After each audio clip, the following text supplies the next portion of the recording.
Want to boost your Shopify sales by offering flexible buy now, pay later options? Let's get Klarna set up. First, log into your Shopify admin dashboard. In the bottom left corner, you'll see a settings option. Click on that.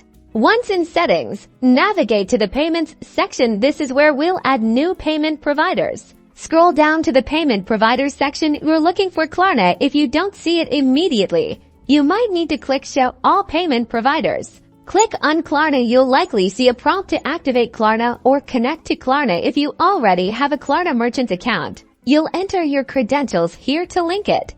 If you're new to Klarna, you'll need to create a Klarna merchant account first. This usually involves a short application process where you'll provide your business details to get your unique merchant ID and API keys. Once you've entered your Klarna credentials, confirm the connection. Shopify will do a quick verification to ensure your account is linked properly. And that's it. Klarna is now active on your Shopify store. Customers will see it as a payment option at checkout, giving them the flexibility to pay over time.